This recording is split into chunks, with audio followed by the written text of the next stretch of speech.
صفحہ نمبر 15 اور وی log number 5، یہ 5واں وی لاگ ہے۔ اور رفیق الحرمین، یہ کتاب کا نام ہے رفیق الحرمین۔ لبیک اللہم لبیک، حج و عمرہ کا طریقہ اور دعائیں۔ حج اور عمرہ کرنے سے پہلے آپ نے اس کا تمام تر طریقہ سمجھ لینا ہے۔ اس سے تمام تر جو کچھ اس میں لکھا ہے کتاب میں وہ بیان کیا جائے گا، آپ آرام سے سنیں اور اس پہ عمل کریں اور تیاری کریں۔ پھر انشاءاللہ تیاری کے ساتھ جب حج اور عمرہ کریں گے اللہ تعالیٰ کی ذات بہت برکتیں ڈالے گا، ورنہ وہاں گھوم پھر کے آپ آ جائیں گے تو کوئی مزہ نہیں آئے گا۔ نمبر 15، اپنے رفقاء کے ساتھ حسن سلوک، حسن اخلاق کا مظاہرہ کرتے ہوئے ان کے آرام وغیرہ کا خیال رکھوں گا۔ یہ دعائیں مانگ رہا ہے انسان۔ غصے سے بچوں گا، بیکار باتوں میں نہیں پڑوں گا، لوگوں کی ناخوشگوار باتیں برداشت کروں گا۔ نمبر 16، تمام خوش عقیدہ مسلمان عربوں سے وہ چاہے کتنی ہی سختی کریں میں نرمی کے ساتھ پیش آؤں گا۔ بدوؤں اور سب عریبوں سے بہت نرمی کے ساتھ، عربی جو ہوتے ہیں ان کی، عرب لوگوں کی بدوؤں اور عربیوں سے بہت نرمی کے ساتھ پیش آؤں گا۔ اگر وہ سختی بھی کریں تو بھی ادب سے تحمل سے یعنی برداشت کروں گا۔ اس پر شفاعت نصیب ہونے کا وعدہ فرمایا اللہ کے نبی نے کہ عربوں کو بلا بھلا مت کو، جو بھی کہیں سنو برداشت کرو۔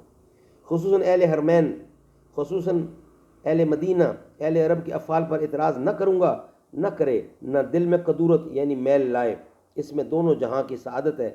نمبر 17، بھیڑ کے موقع پر بھی لوگوں کی اذیت نہ پہنچے اس کا خیال رکھوں گا، اور اگر خود کو کسی سے تکلیف پہنچی تو صبر کرتے ہوئے معاف کروں گا۔ حدیث پاک میں ہے جو شخص اپنے غصے کو روکے گا اللہ عز و جل قیامت کے روز اس سے اپنا عذاب روک دے گا۔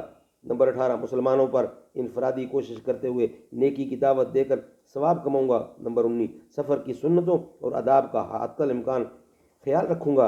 احرام میں لبیک کی خوب کثرت کروں گا۔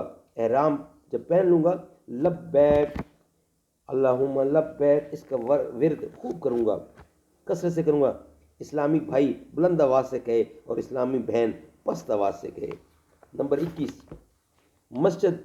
مسجدین کریمین، بلکہ ہر مسجد میں داخل ہوتے وقت پہلے سیدھا پاؤں اندر رکھوں گا اور مسجد میں داخلے کی دعا پڑھوں گا۔ اللہ تعالیٰ عمل کی توفیق عطا فرمائے۔ ناظرین، آپ کے سامنے جو کتاب میں طریقہ صرف لکھا ہے حج اور عمرہ جانے سے پہلے نیت کیا باندھنی ہے، وہاں جا کے کیسے پرفارم کرنا ہے عمرہ اور حج، ایک ایک چیز آپ کے سامنے بیان کی جائے گی اور آپ غور سے سنیں گے تو انشاءاللہ آپ کو سمجھ بھی آئے گی۔ ابھی صرف یہ بیان ہو رہا ہے کہ گھر سے چلنے سے پہلے آپ نے کیا نیت بنانی ہے، کیا دعا کرنی ہے، کیا دل میں ارادہ کرنا ہے، ایک ایک چیز آپ کے سامنے پیش کی جائے گی اور انشاءاللہ آپ کو بہت مزہ آئے گا۔ السلام علیکم۔